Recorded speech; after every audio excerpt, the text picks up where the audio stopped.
Quando a gente vai lá para a galeria dos heróis da fé, que encontramos em Hebreus capítulo 11, quando você se depara com ela, e você vê aqueles nomes como Abraão, Moisés, tantos e tantos outros, dentre eles, Elias, a gente fica encabulado, não fica não?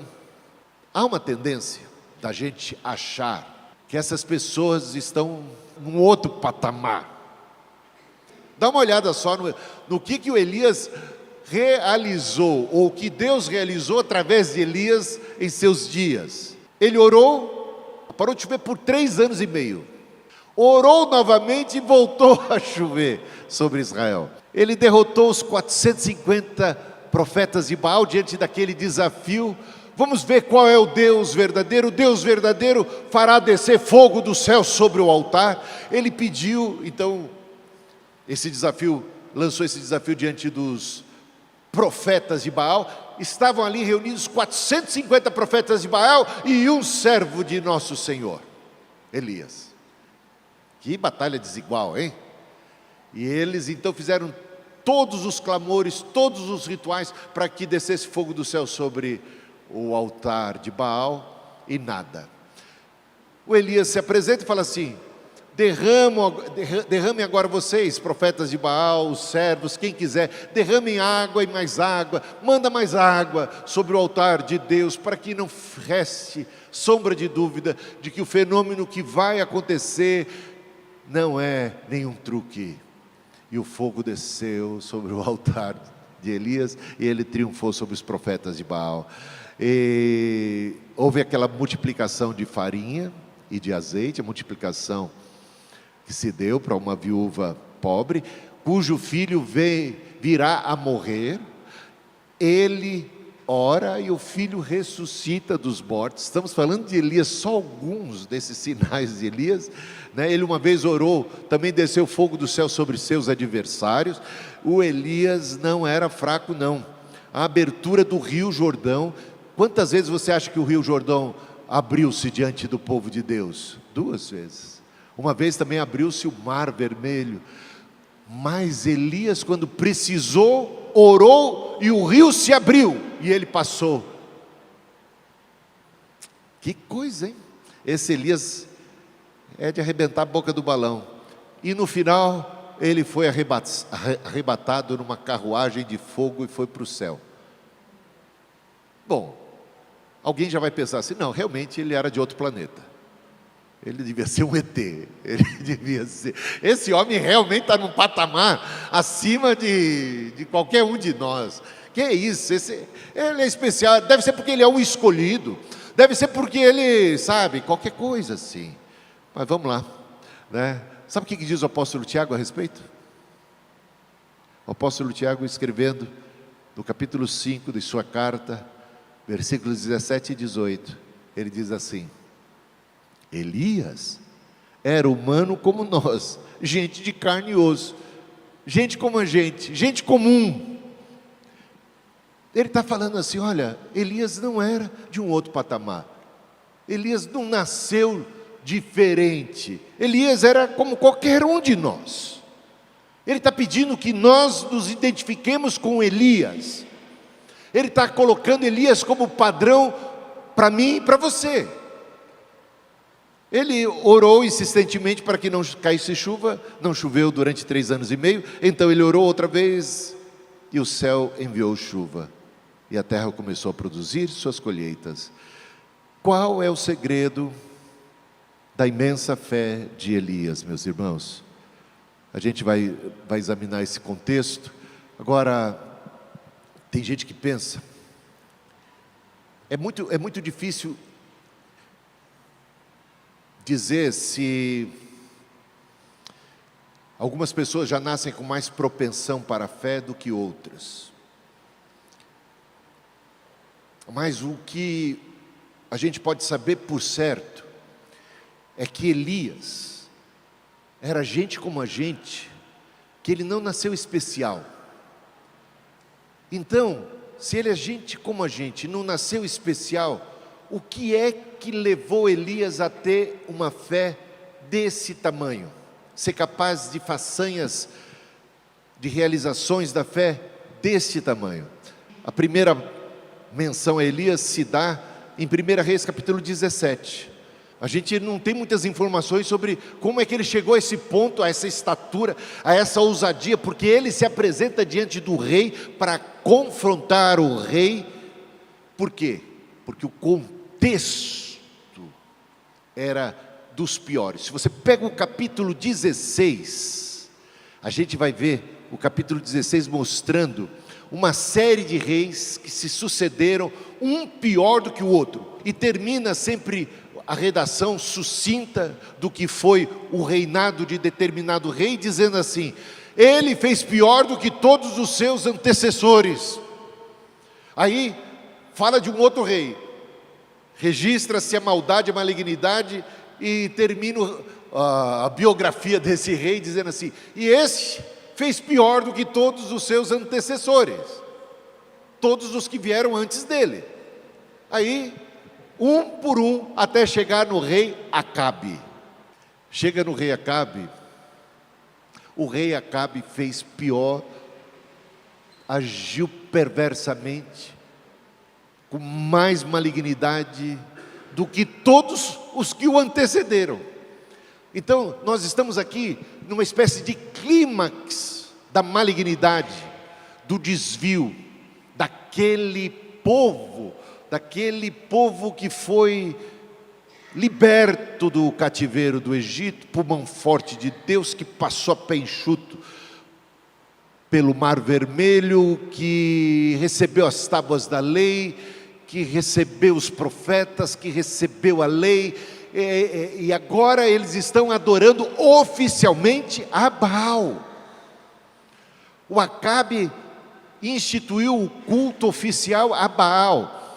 Ele fez dos lugares que eram até então destinados, consagrados ao culto a Deus, o único e verdadeiro Deus, ele passou a cultuar a Baal.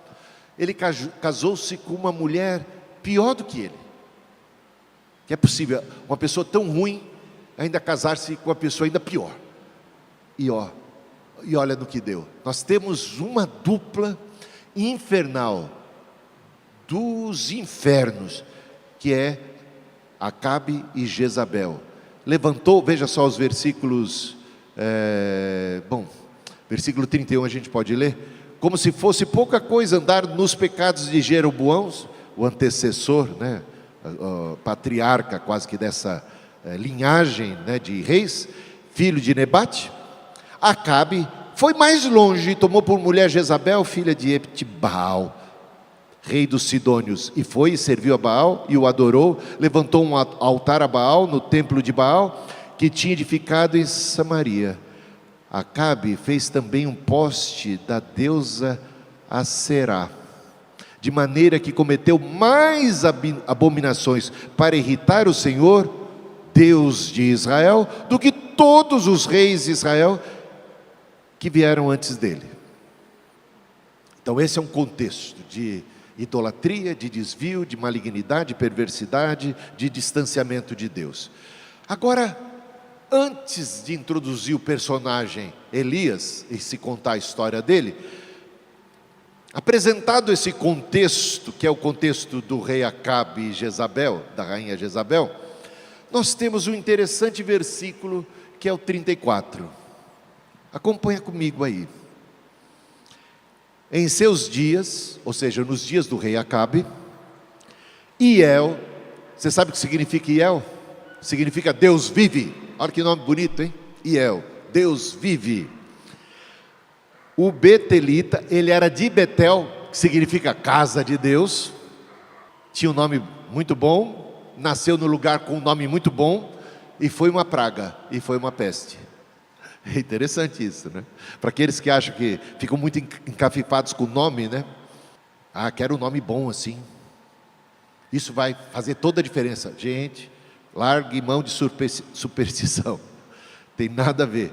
Iel, o betelita, edificou Jericó. Olha só que interessante. Quando ele lançou os alicerces da cidade, é dito aqui, morreu o seu filho, Abirão. que era primogênito. E quando ele colocou os portões, morreu Segube, seu filho mais novo. E tem essa frase aqui, no finalzinho do versículo: segundo a palavra do Senhor, anunciada por meio de Josué. Que história é essa? Alguém chamado Hiel reconstruiu Jericó. No lançamento da pedra fundamental, no início das obras, morre seu primogênito. Quando se conclui a edificação da cidade, morre o seu caçula. E aqui é dito, segundo a palavra do Senhor, anunciada por meio de Josué. Vamos ver aqui o que Josué falou? Josué 6:26. É dito assim: naquele tempo Josué fez o povo jurar e dizer: maldito diante do Senhor seja o homem que se levantar para reedificar essa cidade de Jericó. Com a perda do seu primogênito lançará os seus alicerces, e à custa do filho mais novo lhe colocará os portões. Está vendo aqui? Quase que uma maldição, uma palavra, olha, maldito quem intentar reconstruir essa cidade. Não vai sair impune, vai perder primogênito e caçula. Alguém, nos dias de Acabe, que Acabe institui o culto a Baal, o temor de Deus passou longe de todo o povo. Veja a atitude de Hiel, que embora tenha por nome Deus vive, vivia como se Deus não existisse, sem nenhum temor de Deus. E ousa desafiar a palavra, sendo ele do povo de Deus, tendo ele estas escrituras, isto como palavra de Deus, fez pouco caso de tudo isso e pagou caro, perdeu seus 2 filhos. Agora, o que isso tem a ver com Elias? Porque é dito aqui, pelo menos na minha versão da Bíblia, nova Almeida atualizada,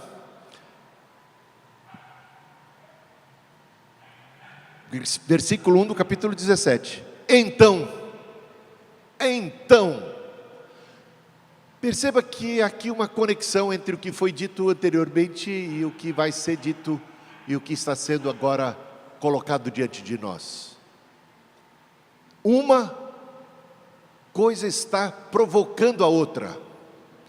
Como pode este incidente de Hiel afetar Elias de tal maneira que levanta Elias como um profeta, que ousa apresentar-se diante de Acabe e criticar todas as suas ações governamentais, principalmente a idolatria, e dizer: eu estou aqui em nome de Deus. Veja só, então Elias, o tesbita dos moradores de Gileade, ou seja, alguém de Gileade, era alguém da Transjordânia, era alguém da periferia, do subúrbio, que vivia muito à margem da sociedade. Era um lugar onde muitos ermitões, ou é um lugar mais de deserto, é um lugar mais de gente que muitas vezes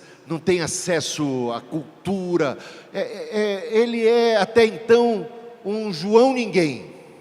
Eu estou colocando João ninguém porque existe essa expressão, nada contra os Joãos, mas podia ser um José ninguém, como o meu nome, um ninguém, e se apresenta diante do rei, e diz assim: tão certo como vive o Senhor, Deus de Israel, a quem eu sirvo, não haverá orvalho nem chuva nos próximos anos, a não ser quando eu disser. Que ousadia, que convicção, que autoridade é essa, que certeza é essa? Ele chega: tão certo como vive o Senhor, não vai chover, e só vai chover de novo quando eu disser. Quer saber de uma coisa? O negócio é esse. Quem você pensa que é? Né? Na fila do pão. Tem essa expressão também, não tem? O Acabe poderia dizer isso para ele. Quem você pensa que é? O que uma coisa tem a ver com outra? Essa notícia do que se passou em Jericó, do Hiel desafiando a palavra de Deus, desafiando a palavra do Senhor por boca do seu servo Josué, e reconstruindo a cidade e pagando caro, cumprindo-se a palavra de Deus, e morrendo o seu primogênito, e depois morrendo o seu caçula. Isso veio ao conhecimento de Elias, essa notícia. Elias, que conhecia a palavra de Deus e a profecia de Josué, e ele falou: Deus está vivo e está cumprindo a sua palavra. Com Deus não se brinca. O que o homem plantar, ele vai colher. Plantou e colheu, desafiou a palavra de Deus. E ele então diz agora que a gente sabe, agora que a gente vai para Tiago, para aquele texto de Tiago novamente. Tiago disse: Elias era um homem como a gente. Até então, tudo bem, mas ele orou incessantemente para que não chovesse. Então a gente já sabe por boca de Tiago, que entre esse episódio de Hiel, reconstrução de Jericó, e a palavra de Deus se cumprindo e morrendo, sendo mortos o primogênito e o caçula de Hiel, se passou um período de orações intensas. Ele orou incessantemente para que não chovesse. Estava lá na palavra. Um outro texto que eu queria que vocês abrissem. Deixa eu voltar aqui para o meu. Outro texto que eu queria que vocês abrissem, que é Deuteronômio 11, versículo 16 e 17. Se a palavra de Deus por boca de Josué se cumpriu nesses dias, há uma outra palavra de Deus que precisa igualmente se cumprir. Veja que Elias era um homem da palavra. Ele conhecia o que estava escrito em Deuteronômio 11, 16 e 17. Tenham cuidado para que não aconteça que o coração de vocês se engane e vocês se desviem. É Deus falando ao seu povo, ao povo de Israel. Tenham cuidado para não se desviarem e passarem a servir outros deuses e se prostrarem diante deles. Se isso acontecer, a ira do Senhor se acenderá contra vocês. Ele fechará o céu para que não chova. Está entendendo? Se vocês se desviarem e adorarem outros deuses, Deus vai amaldiçoar a terra e não haverá chuva. Ciente desse texto, ciente do contexto de idolatria e de desvio do povo como um todo, vivendo Elias nos dias piores até então da história de Israel, da malignidade, da perversidade, da idolatria estabelecida e instaurada, ele passa a orar incessantemente em cima desta palavra. Sabe, 2 Samuel 7, 25? 2 Samuel 7, 25 diz assim: faze, Senhor, como prometeste. Isso não é uma oração? É ou não é? Faze, Senhor, haja, Senhor, como o Senhor prometeu.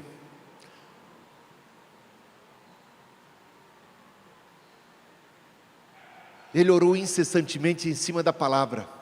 Orou nesse contexto: faze, Senhor, como prometeste.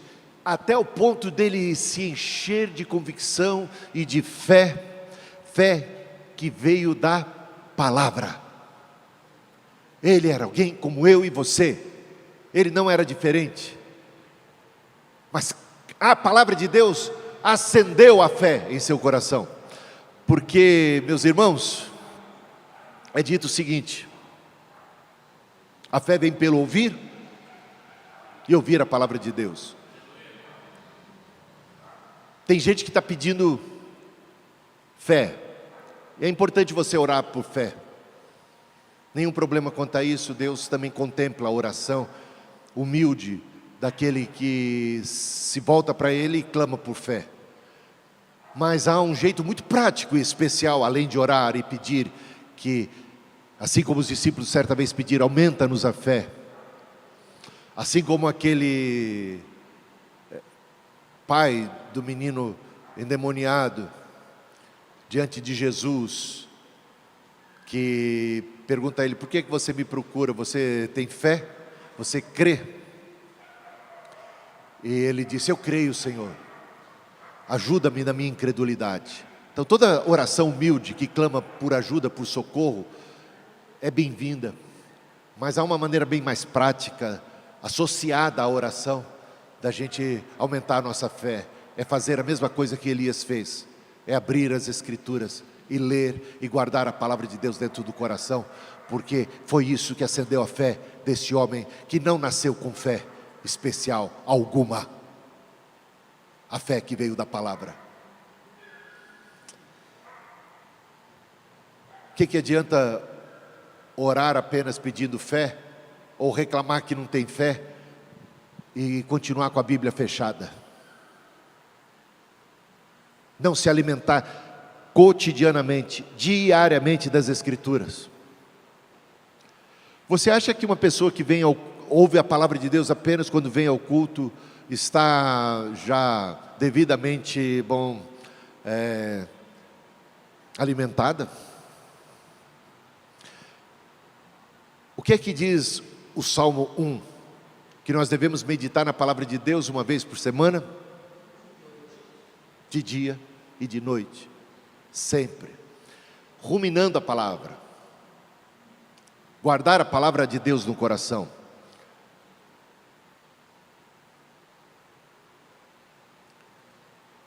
Certamente cada um de nós já passou e continuará a enfrentar tentações, provações. Ai de mim, ai de você, se não estivermos firmados na palavra de Deus.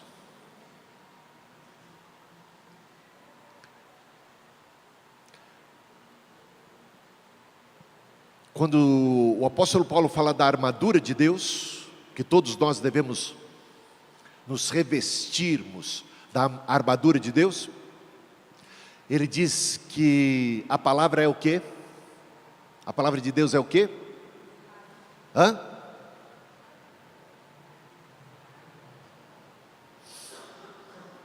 Está entendendo? E ele fala que a fé é o quê? Escudo. Estou achando que vocês não estão guardando a palavra de Deus no coração, com raras exceções aqui. A palavra de Deus ele coloca como espada, e a fé como escudo, o escudo da fé. Meus irmãos, para a gente resistir às provações, haja fé. Os dardos inflamados do maligno contra nós, que o nosso escudo da fé esteja ali, presente. E ele vem através da palavra de Deus que Jesus usou para vencer a Satanás, que também se valeu da palavra de Deus deturpada, fora de contexto, para derrubar a Jesus. Como é que Satanás tenta Jesus? Torcendo a palavra de Deus. Por isso, para vencermos a Satanás, precisamos conhecer bem, manejar bem a palavra da verdade, e revestidos de toda a armadura de Deus, que tem oração, que tem a justiça, que tem todos esses valores, para podermos resistir firmes diante dos ataques de Satanás. Então, tudo isso se faz necessário. Podemos crescer na fé, podemos e devemos crescer na fé e no conhecimento do Senhor, em estatura, e isso tudo se dá através da palavra de Deus. A palavra de Deus é viva e eficaz, mais cortante que espada alguma de dois gumes. Então pense na maior e melhor das espadas que toda mitologia já tem apresentado, a palavra de Deus é a maior de todas as espadas, e ela penetra fundo.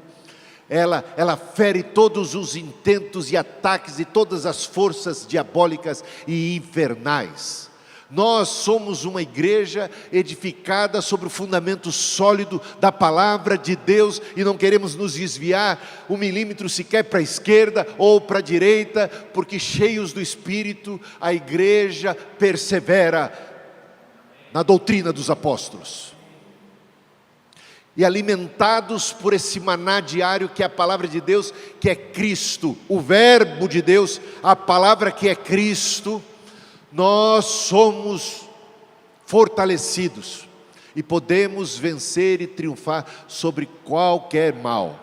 A mulher sírio-fenícia que chegou a interceder pela libertação e cura de sua filha, e sendo ela estrangeira, Jesus até a experimenta, dizendo: olha, não é apropriado tirar a boca dos filhos, porque eu vim em primeira mão para os judeus, para o que eram seus, né? Para o povo hebreu que esperava por mim, então, e dar aos cachorrinhos. E ela humildemente diz: mas até os cachorrinhos comem das migalhas que caem da mesa de seus senhores. É muita fé. Essa mulher era diferente de mim e de você, era diferente de qualquer um de nós. Aquela mulher do fluxo de sangue, ou Jairo, o que essas pessoas têm de especial, gente? Elas, como o centurião, receberam a palavra, receberam um testemunho, receberam algo, uma revelação a respeito de Jesus e creram. A mesma coisa, um dia ouviu Zaqueu a respeito de Jesus e creu e foi ao encontro dele e não desanimou diante dos obstáculos, subiu na árvore para poder pelo menos ver a Jesus. Gente, Deus contempla a nossa fé, e a nossa fé, ela é alimentada, primeiro ela é já instigada, ela já é acendida, despertada pela palavra de Deus, e ela é alimentada pela palavra de Deus. E Elias, esse homem que se tornou alguém robusto na fé, e que foi capaz de tantas façanhas e realizações, ou Deus através dele, ele creu na palavra de Deus, a ponto de colocar sua cabeça a prêmio, porque ir adiante de um rei, maligno como era, e dizer o que ele disse, tanto que ele foi perseguido a partir de então, mas o Senhor o protegeu, o Senhor o sustentou com corvos, o Senhor fez com que um rio pudesse, um ribeirinho de Querite pudesse promover água no momento de muita seca. Quando o rio secou, ele providenciou uma viúva que tinha o último bocado de azeite, ou de farinha, e um pouquinho de azeite, que estava tudo se acabando, e Deus falou: vai para lá, que você vai ser sustentado. Quem foi que sustentou ele? Alguém que tinha só a última refeição para ela e seu filho. Ela teve fé que ele era um homem de Deus e fez a refeição para ele, deixando de lado ela e o próprio filho. E o que se deu? Multiplicação de farinha, multiplicação de azeite, e o pão, e a ressurreição do seu filho quando ele vai vir a morrer. A fé dessa mulher também é tremenda, dessa viúva. Gente, fé na palavra de Deus, fé que se alimenta pela palavra de Deus, que vem pela palavra de Deus. Então, convido a vocês a serem seríssimos em relação ao estudo bíblico, ao conhecimento da palavra, e a decorar as escrituras, e guardar no coração, e passar a tê-la diante de si, diante de todas as intempéries e tribulações, adversidades que certamente virão mais cedo ou mais tarde, e que você possa manter-se em pé, porque está revestido, está forte. Naquela hora apropriada, a palavra que você guardou no coração vai falar firme e forte, e você vai pautar a sua decisão, a sua atitude na palavra de Deus, e não nos seus sentimentos, e não na sensação de satisfação imediata. Muitas vezes você vai ser capaz de fazer como Mesaque, Sadraque e Abednego, de enfrentar uma fornalha se necessário for, mas você não nega a palavra e o Deus da palavra, você está firme no Senhor. Amém e amém.